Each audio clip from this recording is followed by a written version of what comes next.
नमस्कार। निशुल्क ज्योतिष परामर्श केंद्र में आप सबका स्वागत है। आज दिनांक 13 मार्च 2025 गुरुवार।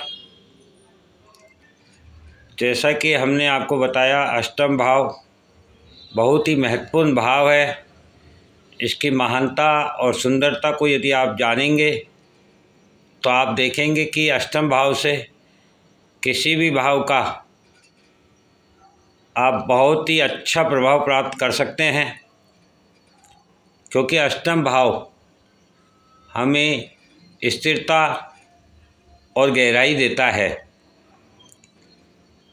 अब कालपुरुष की कुंडली में अष्टम भाव 8 नंबर की राशि होती है, जिसके स्वामी मंगल हैं और मंगल ऊर्जा के स्रोत हैं। और 8 नंबर राशि जल तत्व की है, जबकि शनि 8वें भाव की कारकत्व रखते हैं। शनि बर्फ है, और जहाँ अग्नि, ऊर्जा और बर्फ अर्थात पानी का मिलन होगा, वहाँ पानी वाष्प बन जाएगा, बर्फ पिघल जाएगी, अर्थात कठोरता समाप्त हो जाएगी। अब आप यहाँ देखेंगे कि अग्नि और जल के मिलन से वाष्प बनकर वह वायु में परिवर्तित हो जाएगी, अर्थात तीसरा तत्व भी उसमें शामिल हो जाएगा। और यह वाष्प जमीन से उठकर आकाश की ओर जाएगी, अर्थात भूमि तत्व और आकाश तत्व, ये दो तत्व भी इसमें शामिल हो जाएंगे। तो जहाँ पंच तत्वों का संगम हो, वह भाव कितनी महानता रखता है, कितनी सुंदरता रखता है, इससे आप भलीभांति परिचित हो सकते हैं। आप इसको इस प्रकार से भी समझ सकते हैं कि 5वां भाव आपके संतान का, आपके प्रेम प्यार का है। यदि आपकी संतान में स्थिरता हो, गहराई हो, या आपके प्यार में, प्रेम में स्थिरता हो, गहराई हो, तो आप अपने अस्तित्व का त्याग कर देते हैं, अर्थात समर्पण आ जाता है आप में, और आप संतान को महत्व देने लगते हैं, अपने प्रेम और प्यार को महत्व देने लगते हैं। आप त्याग और समर्पण के लिए तैयार हो जाते हैं। यही 5वें घर से 8वां घर है, जो आपके व्यय को दिखाता है। इसी प्रकार से यदि आप चतुर्थ भाव से देखें तो चतुर्थ भाव आपके सुखों का होता है, भोग विलासिता का होता है। और चतुर्थ भाव से अष्टम भाव यदि हम देखेंगे तो वह आपका 11वां भाव है। 11वां भाव इच्छा पूर्ति का होता है।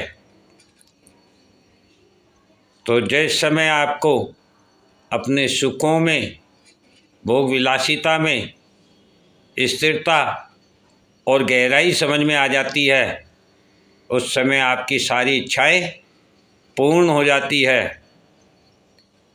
इस प्रकार से अष्टम भाव बहुत ही महत्वपूर्ण और बहुत ही सुंदर भाव है। यह डरने के लिए नहीं, बल्कि इसकी सुंदरता को, महानता को समझने के लिए है, इसकी गहराई को जानने के लिए है। इस प्रकार से अष्टम भाव हमें बहुत कुछ बताता है। चाहे आपका जीवन साथी ही क्यों ना हो, यदि आपके जीवन साथी में स्थिरता और गहराई आती है, तभी वह आपके कुटुंब का सदस्य बन पाता है, कुटुंब में स्थापित हो पाता है। और आप देखेंगे कि आपके सप्तम भाव से जो 8वां भाव है, वह आपके कुटुंब का है। आपका दूसरा भाव है, आपके धन संग्रहण का है। तो आपके जीवन साथी के द्वारा जब स्थिरता और गहराई आ जाती है तो वह आपके कुटुंब के धन का स्वामी भी बन जाता है। इस प्रकार से आप किसी भी भाव से उसका अष्टम भाव देखकर ये जान सकते हैं कि उस भाव की महानता और सुंदरता किस में छिपी है।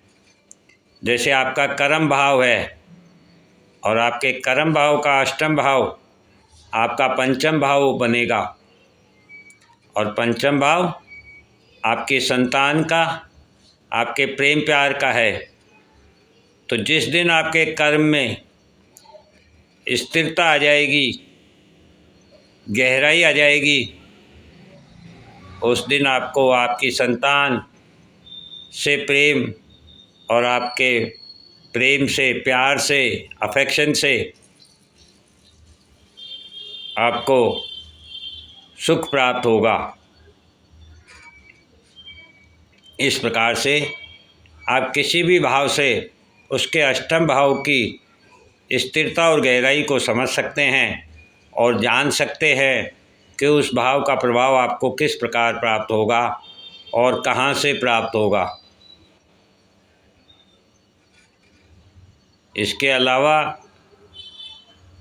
यदि हम कुंडली का अध्ययन कर रहे हैं और 30 मार्च 2025 के गोचर के प्रभाव को जानना चाहते हैं, तब भी आप जान सकते हैं कि आपका केतु जो 6 नंबर राशि में लिखा हुआ है, उससे अष्टम भाव कौन सा बनता है। ये मान लीजिए यही कालपुरुष की कुंडली हो और इसमें 6 नंबर राशि छठे भाव में लिखी है। यहाँ पर 30 मार्च 2025 को केतु होंगे और 12वें भाव में 6 ग्रह होंगे। वृष राशि में 2 नंबर राशि में गुरु होंगे और तीसरे भाव में 3 नंबर राशि में मंगल होंगे। तो केतु से जब हम अष्टम भाव देखेंगे तब वह आपके व्यक्तित्व को दिखाएगा। अर्थात इस गोचर के प्रभाव को जानने के लिए यदि आप अपने व्यक्तित्व में,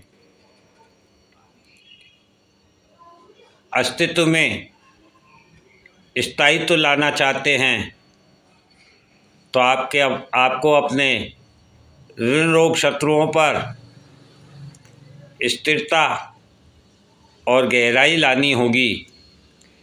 जब आप ऋण रोग शत्रुओं से स्थिर हो जाएंगे, उसका गहराई से अध्ययन करेंगे, तो आपके व्यक्तित्व का नव निर्माण होगा और यह आपको शुभ फल प्रदान करेगा। इस प्रकार से आप भी अपनी कुंडली का अध्ययन कर सकते हैं और जान सकते हैं कि किस भाव के लिए आपको अपने चरित्र में स्थिरता लानी है, अपने विचारों में गहराई लानी है और किस प्रकार से उस भाव का शुभ फल प्राप्त करना है। जय हिंद, जय भारत।